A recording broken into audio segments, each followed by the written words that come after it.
Boa noite, meus queridos irmãos, amigos, para mais uma quarta-feira na presença de Deus. Hoje nós vamos meditar numa passagem muito importante, que é Mateus capítulo 4, a partir do verso número 1. Quero falar um pouquinho sobre a tentação de Jesus, tá bom? Então pega a sua Bíblia com calma, vá abrindo lá, tá? Mateus capítulo 4.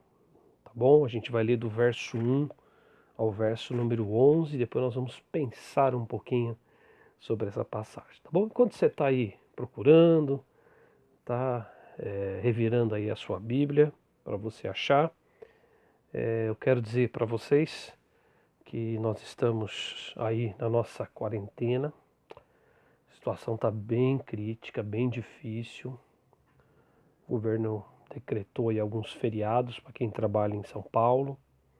Em Osasco parece que só vai ser feriado na segunda-feira, tá bom? Nós vamos continuar orando, queridos, por toda essa situação, uma situação gravíssima. É um acontecimento sem precedente, por isso que está todo mundo sem saber o que fazer, tá bom? Mas vamos continuar depositando a nossa fé em Jesus, pedindo ao Pai que tenha misericórdia do nosso mundo, da nossa cidade, do nosso país, porque a situação realmente é bem crítica, tá bom? Vamos pensar sobre isso. Bom, você já abriu aí a sua Bíblia em Mateus capítulo 4? Vamos ler então rapidinho, tá? Acompanhe comigo aí na sua Bíblia. Mateus capítulo 4, a partir do verso 1. Diz assim: A seguir foi Jesus levado pelo Espírito ao deserto para ser tentado pelo diabo. E depois de jejuar 40 dias e 40 noites, teve fome. Então o tentador, aproximando-se, lhe disse: Se és filho de Deus, manda que estas pedras se transformem em pães. Jesus, porém, respondeu: Está escrito, não só de pão viverá o homem, mas de toda a palavra que procede da boca de Deus. Então o diabo o levou à cidade santa, colocou-o sobre o pináculo do templo e lhe disse: Se és filho de Deus, atira-te abaixo, porque está escrito: Aos seus anjos ordenará a teu respeito que te guardem, e eles te sustentarão nas suas mãos, para não tropeçares em alguma pedra. Respondeu-lhe Jesus: Também está escrito: Não tentarás o Senhor teu Deus. Levou ainda o diabo a um monte muito alto, mostrou-lhe todos os reinos do mundo e a glória deles, e lhe disse: Tudo isto te darei, se prostrado me adorares.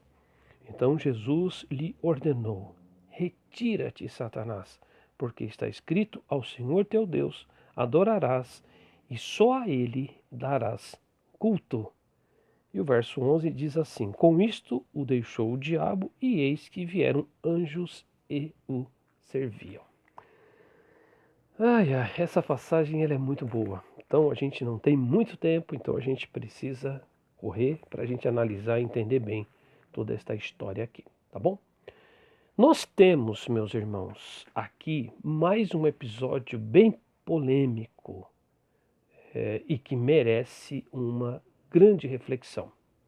Nós sabemos que o primeiro Adão foi tentado e caiu. O segundo Adão, Jesus, ele foi tentado e ele não caiu. Não é? A primeira pergunta que eu quero fazer para vocês é a seguinte: Jesus poderia ter caído e pecado? Sabia que essa é uma pergunta que sempre os examinadores fazem para os examinados ao ministério? Sabia disso? Jesus poderia ter pecado, Jesus poderia ter caído. E a resposta é muito, mas muito simples. E a resposta é não. E este não é bem grande. Jesus não poderia pecar, afinal de contas, ele é o próprio Deus. tá bom? Muita gente fala assim, mas ele era homem, então ele podia cair. Esqueça isso. Jesus é Deus, 100% Deus. Ele não poderia ter pecado, ele nunca pecaria, ele nunca cairia nessa conversa de Satanás.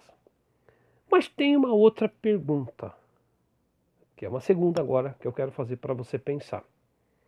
Por que que então, se ele não podia pecar, por que então ele precisava ser tentado? Queridos, Jesus estava vivendo como homem, não é? E ele provou todas as experiências que um ser humano passa. Então era necessário sim que ele fosse tentado. O primeiro Adão foi tentado e caiu. O segundo Adão foi tentado e ele não caiu. Então havia sim a necessidade de Jesus passar por essa experiência, tá bom? Ao ser tentado, Jesus ele resistiu firmemente, não é verdade, ao tentador. E nós já sabíamos que Jesus passaria por toda aquela situação, mas ele passaria como um grande vencedor. Porém, o diabo não é Deus. E ele imaginou que ele poderia levar Jesus a pecar. Por aí, meus irmãos, nós percebemos o quanto que o diabo é limitado em relação ao conhecimento de Deus, tá bom? A tentação de Jesus, essa passagem que nós acabamos de ler, ela pode ser dividida em 3 partes. E são estas partes que nós vamos pensar rapidamente agora com vocês. Antes de eu mencionar cada parte aqui da tentação, tá bom? Que Jesus passou, eu preciso fazer uma observação.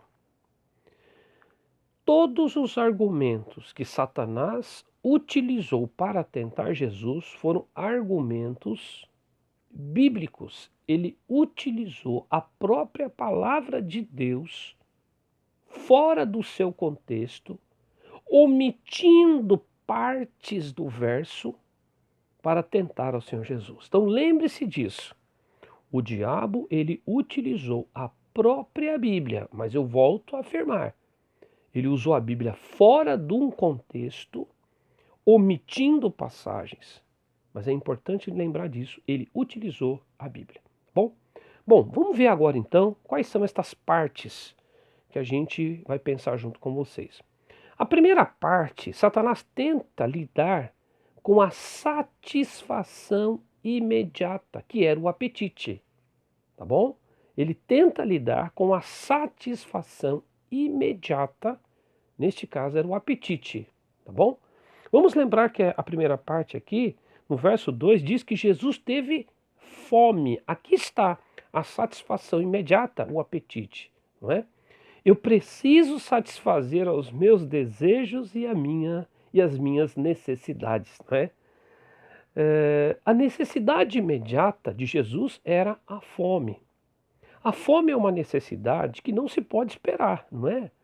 Ela precisa ser satisfeita o mais rápido possível. Porém, quando a fome ela é satisfeita, a gente fica aliviado, tranquilo. Porém, a fome volta. E então nós precisamos satisfazer nosso desejo muitas vezes. E isso nunca se acaba. A fome nunca se acaba. Por isso que a resposta de Jesus, quando ele diz que não é só de pão que o homem vive também da palavra de Deus. Aqui Jesus estava dizendo que as nossas necessidades, elas não são só as físicas e as materiais. A nossa necessidade principal, ela vai muito além. Então Jesus vai para uma fome que pode ser satisfeita para sempre, quando ele diz: não só de pão viverá o homem, mas de toda a palavra que procede da boca de Deus.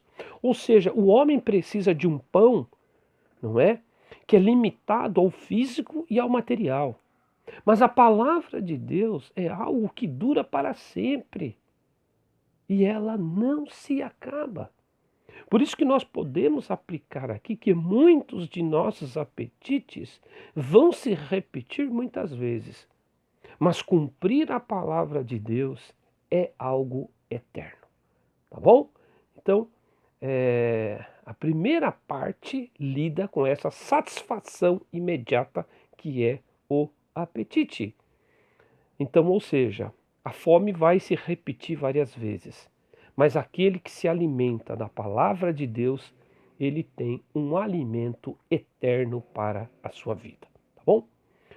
Uma segunda parte do trecho que nós lemos, Satanás lida com a incitação divina, que é o poder, tá bom? Ele lida com a incitação divina, que é o poder. Na realidade, meus irmãos, Satanás estava brincando com o poder divino. Vamos lembrar que essa segunda parte aqui, Satanás está falando para ele: olha, se você saltar de um lugar alto, os anjos vão correr, os anjos vão te sustentar pelas mãos, não é? E é engraçado que Satanás diz assim: você ordenará. E eles vão fazer. Perceberam? A incitação divina. Ele estava desafiando o poder de Deus. Satanás estava brincando com o poder divino. Era como se Satanás estivesse dizendo: olha, você é Deus.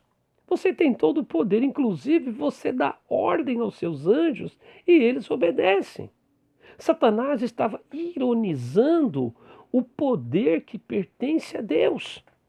Deus tem poder, meus irmãos, não para oprimir e maltratar alguém.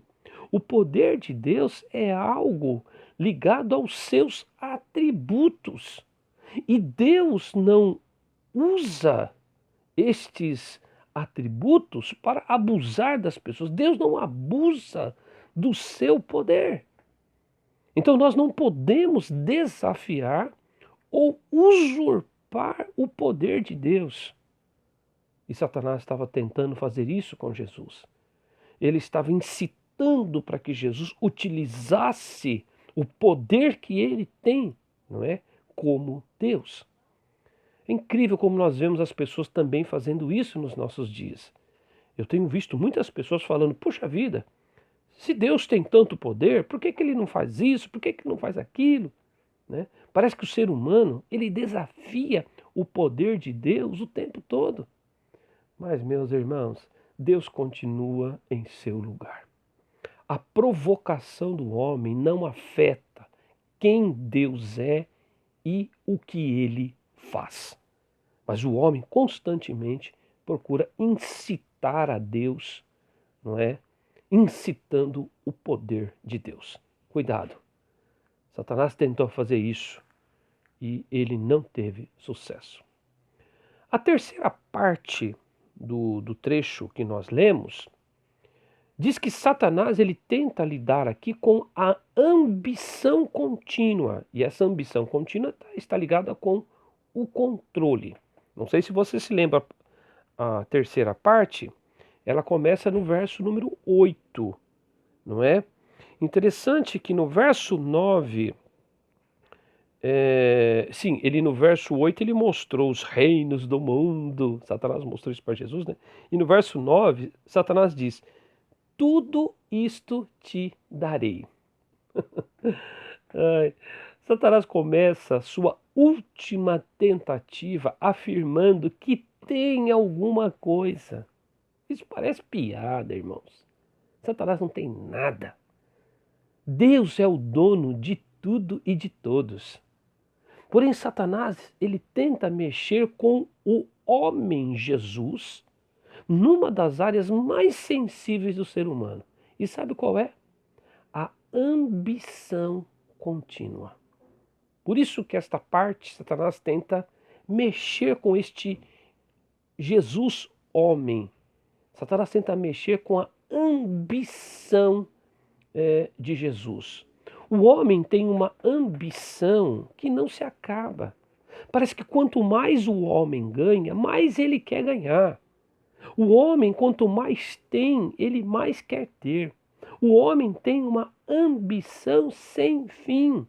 E essa ambição é pelo controle das coisas. O homem quer controlar o tempo, o homem quer controlar o dinheiro, o homem quer controlar as pessoas, o homem quer controlar as coisas.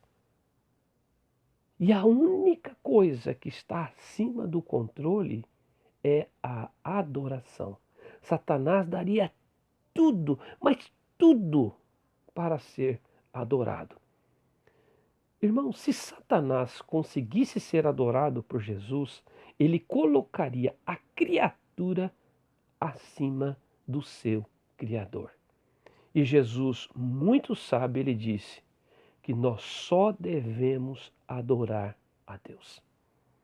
Satanás é ambicioso e ele quer ser Deus, mas ele nunca conseguirá ser Deus, porque Satanás não passa de uma criatura. Mas ele tentou mexer com essa ambição de Jesus. Mas, meus queridos irmãos, como nós dissemos desde o início, Jesus, ele nunca cairia, não é, na tentação ali do diabo. Qual é a perspectiva que você tem hoje, depois de ouvir esta palavra, sobre a tentação de Jesus? Qual é a perspectiva que você tem agora? Eu espero que agora, meus irmãos e amigos, você tenha uma visão diferente de tudo aquilo que aconteceu com Jesus. Cuidado, Satanás usa a própria palavra de Deus para enganar os cristãos. Porém, a Bíblia mal interpretada ou lida em partes, ela pode se constituir numa grande cilada.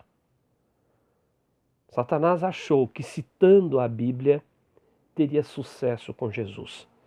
Mas Jesus era um conhecedor fantástico de toda a Escritura. E ele sabia que Satanás, ele simplesmente, meus irmãos, ele queria lidar com essa satisfação imediata, o apetite, neste caso a fome. Jesus sabia que Satanás queria incitar o aspecto divino, que era o poder. E Satanás queria também despertar em Jesus a ambição contínua que o ser humano tem dentro da sua vida. Irmãos, que esta palavra abençoe sua vida. Que você possa entender a tentação de Jesus numa perspectiva completamente diferente. Tá bom?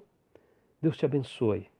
Um prazer muito grande poder ensinar para vocês este trecho